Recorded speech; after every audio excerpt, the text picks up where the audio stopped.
दोस्तों आप सभी का स्वागत है करंट अफेयर्स पढ़ा के यूट्यूब चैनल पर।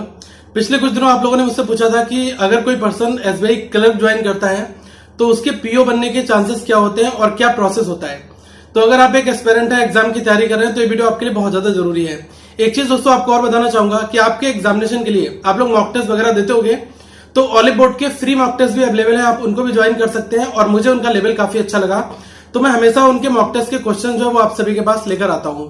तो हमारा मेन टॉपिक क्या है कि एसबीआई जे अगर कोई पर्सन ज्वाइन कर रहा है तो उसको पीओ बनने में कितना समय लगता है। देखो दोस्तों, दो चीजें मैं आपको यहां पर बताना चाहूंगा। एक अथॉरिटी है जिसका नाम है Indian institute of banking finance, ठीक है, आईआईबीएफ। तो आपको ये समझना पड़ेगा कि आईआईबीएफ के दो फ्लैगशिप कोर्सेज होते हैं। एक होता है जैब JAIIB और एक होता है CAIIB, ठीक है, जैब और कैब। तो बेसिकली अगर कोई भी पर्सन जो बैंक में जॉब कर रहा है या फिर कोई फाइनेंशियल या फिर फाइनेंस अथॉरिटीज में काम कर रहा है तो वो इस तरीके के एग्जामिनेशन को दे सकता है। और ऑब्वियसली यहाँ पर जो पॉइंट्स होते हैं वो उसको मिलते हैं। ओके, तो जब प्रमोशन होता है उसमें इन सारी चीजों की दोस्तों वैल्यू होती है। तो पहले मैं आपको बता दूं कि कोई भी पर्सन जो कि अगर क्लेरिकल उसने ज्वाइन कर लिया है और अगर वो पीओ बनना चाहता है तो एटलीस्ट 3 साल का वेटिंग पीरियड, सर्विस पीरियड उसको कंप्लीट करना पड़ता है।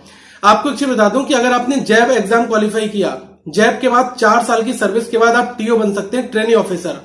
ट्रेनी ऑफिसर भी बिल्कुल पीओ की तरह होते हैं, इनका भी दोस्तों 2 साल का जो प्रोबेशन पीरियड होता है। ओके, तो आपको ये समझना पड़ेगा कि अगर आपने जैब का एग्जाम क्वालिफाई कर लिया तो जैब प्लस 4 साल की सर्विस के बाद आप टीओ बन सकते हैं, या फिर जैब और कैब प्लस 3 साल की सर्विस अगर आपने कंप्लीट कर ली है तो आप टीओ ट्रेनी ऑफिसर बन सकते हैं। ये जस्ट पीओ के इक्विवेलेंट होते हैं। और जैसे कि पीओ में प्रोबेशन पीरियड आपका होता है 2 साल का, तो वैसे ही टीओ के लिए भी मिलता है। इसके बाद जीएमजीएस स्केल 1 स्केल 2 के लिए आगे का प्रोसेस होता है, junior management grade scale. Okay, दूसरा प्रोसेस क्या है कि अगर आप डायरेक्टली जो है जीएमजीएस बनना चाहते हैं तो इसके लिए भी क्लरिकल स्टाफ बन सकते हैं। उसका प्रोसेस यह है कि 6 साल की service state bank of India में आपको देनी पड़ेगी।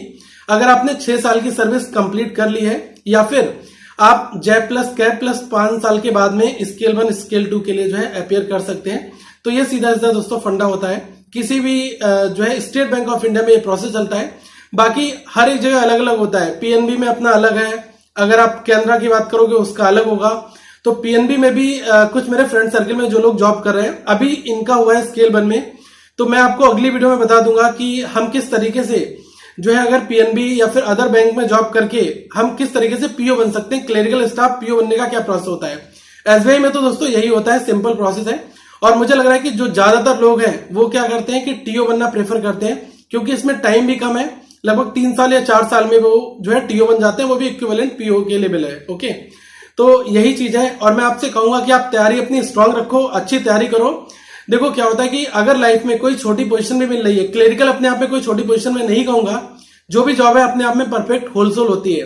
तो अगर आपको जो है क्लरिकल स्टाफ में आपका सिलेक्शन हो जाता है तो आप अपने आप को कभी भी डाउन में मत रखें कि यार काश मेरा पीओ में हो जाता। आपके पास पूरा मौका है और आप काफी आगे तक दोस्तों जा सकते हैं। बस आपके अंदर एक जज्बा होना चाहिए और एक जुनून होना चाहिए। तो मैं चाहूंगा कि आप आज से अपने एग्जामिनेशन की तैयारी करें। और अगर इन द केस आप पीओ में सिलेक्शन ले पा रहे हैं, या फिर आपको लग रहा है कि एसबीआई पीओ एग्जाम बहुत टफ होता है, मैं इसमें नहीं एंट्री कर पा रहा हूं, तो कहीं ना कहीं पर अगर आप क्लरिकल कर रहे हैं तो क्लरिकल से भी दोस्तों आप पीओ बन सकते हैं।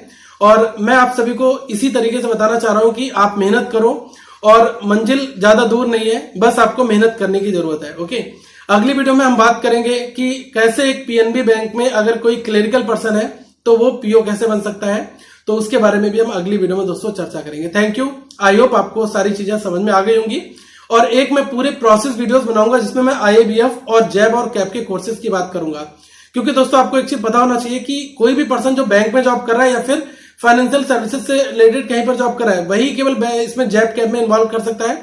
और इसके पेपर को अगर आप फर्स्ट टाइम दे रहे हो तो 2700 रुपए आपको पे करने पड़ते हैं। उसके बाद अगर आप सेकेंड और थर्ड अटेम्प्ट आप दे रहे हो तो आपको 1300 रुपए देने पड़ते हैं। ठीक है, तो ये अलग अलग चीजें रहती हैं। और मुझे लग रहा है कि जब आप बैंक में जॉब करोगे और आप इस तरीके के फेजेस में आओगे तो आपको और भी बहुत सारी चीजें पता चलेंगी।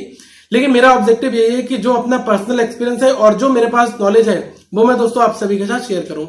थैंक यू गाइस, अपना ध्यान रखें, ख्याल रखें। अगली वीडियो में फिर मिलेंगे। Have a good day to all of you once again.